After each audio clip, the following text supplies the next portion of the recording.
আমার শর্টস ভিডিওতে ভিউ নেই, আমি কি করব? আমার শর্টস ভিডিও আপলোড করার পর কেউ দেখে না, কোনো ভিউজ আসে না, কোনো ইমপ্রেশন নেই, কোনো রিচ নেই, কোনো ইমপ্রেশন ক্লিক থ্রু রেট নেই, ওয়াচ টাইম নেই, সাবস্ক্রাইব নেই, কোনো কিচ্ছু আসে না। কিন্তু অন্য একজন ভিডিও আপলোড করার পর তার ভিডিওতে, শর্টস ভিডিওতে অনেকগুলো ভিউজ চলে আসে অনায়াসেই, কিন্তু আমার শর্টস ভিডিওতে কোনো ভিউজ নেই, দেখা যায় 0 অথবা 5 থেকে 7টা ভিউজ আসে, এরপর আমার ভিডিওটা থেমে যায়। আমি কি করব? কি করতে পারি আমি? তো তাদের জন্য আজকের এই ভিডিওটা।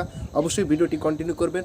যদি চ্যানেলে নতুন এসে থাকেন তাহলে চ্যানেলটি সাবস্ক্রাইব করবেন, পাশের বেল আইকন অন করে দেবেন। তো চলুন বন্ধুরা, শুরু করা যাক।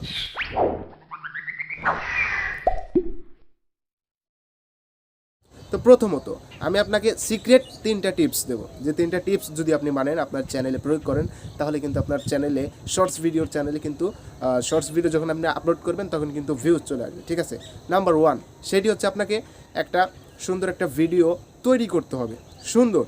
সুন্দর একটা ভিডিও, 15 সেকেন্ড হোক, আপনাকে যে 60 সেকেন্ডের ভিডিও আপলোড করতে হবে শর্টসের ভিডিও, তাও না, আপনি চেষ্টা করুন 15 সেকেন্ড, যদি পারেন তারও কম। ঠিক আছে, যত কম ভিডিও, শর্টস মানেই তো বুঝতে পারছেন ছোট ভিডিও, আর ছোট ভিডিও মানেই এঙ্গেজমেন্ট বেশি, রিচ বেশি। তো যাই হোক, আপনি কি করবেন, 15 সেকেন্ডের ভিতরে রাখার চেষ্টা করবেন, বা নিচে যদি আপনি রাখতে পারেন। কিন্তু এই 15 সেকেন্ডের ভিতরেই কিন্তু আপনাকে একটা স্টোরি থাকতে হবে সেই ভিডিওতে। আপনি টেক্সট বা ইমেজ ফুটেজ একটা ভিডিওতে ব্যবহার করছেন, আপনি কি বোঝাতে চাচ্ছেন সেই ভিডিওটাতে, জাস্ট এই 15 সেকেন্ডে কিন্তু আপনাকে বোঝাতে হবে। তাহলেই কিন্তু আপনি এঙ্গেজমেন্ট বা রিচটা যে রয়েছে সেটা কিন্তু বেড়ে যাবে, ওয়াচ টাইম এখান থেকে জেনারেট হবে। যদিও ওয়াচ টাইম কাউন্ট হয় না, কিন্তু এখানে ওয়াচ টাইম কাউন্টে একটা পসিবিলিটি রয়েছে, সেটি হচ্ছে আপনার শর্টস ভিডিওটা যদি কেউ সার্চ করে দেখে, হোম পেজ থেকে দেখে, সেক্ষেত্রে কিন্তু আপনার এই ওয়াচ টাইমটা কিন্তু মনিটাইজেশনের জন্য কাউন্ট করা হবে। এটা কিন্তু অনেক সুন্দর একটি খবর আর কি। এবং দ্বিতীয় যে পয়েন্টটির কথা বলবো সেটি হচ্ছে আপনার ভিডিওর টাইটেল। দেখুন, টাইটেল আপনাকে কি রাখতে হবে, আপনি যে ভিডিওটা তৈরি করেছেন সেইটা প্রথম লাইনে লিখবেন।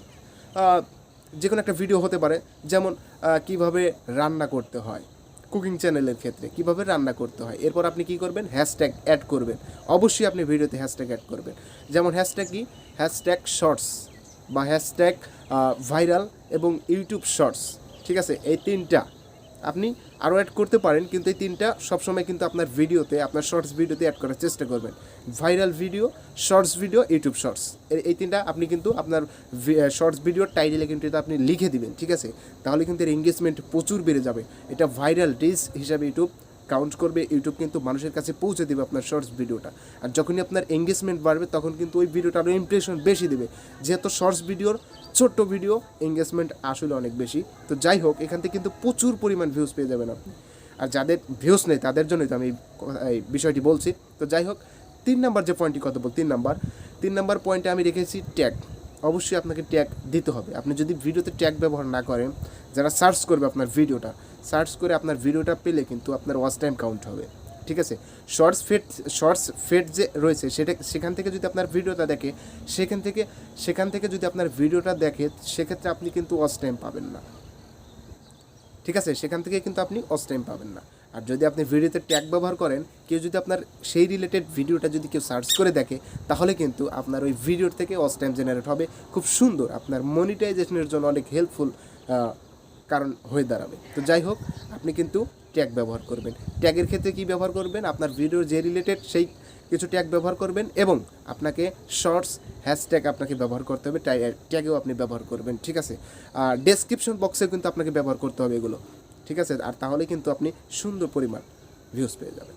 তো এই ছিল মূলত ভিডিও, যাদের শর্টস ভিডিওতে ভিউজ আসে না। আশা করি আমার দেওয়া এই টিপসগুলো আপনি যদি আপনার চ্যানেলে প্রয়োগ করেন, বা শর্টস ভিডিও আপলোড করার সময় আপনি প্রয়োগ করেন। আর এখানে আরেকটা বিষয়, আপনি যখন শর্টস ভিডিও আপলোড করছেন, সেখানে শুরুতেই কিন্তু আপনাকে আনলিস্টেড করে রাখতে হবে ভিডিওটা। আনলিস্টেড করে আপনি সম্পূর্ণ ভিডিওটা এসইও করে আপনি শর্টস ভিডিও আপলোড করে দেবেন আপনার ইউটিউব চ্যানেলে, আর তাহলেই কিন্তু আপনি এখান থেকে বেনিফিট হবে।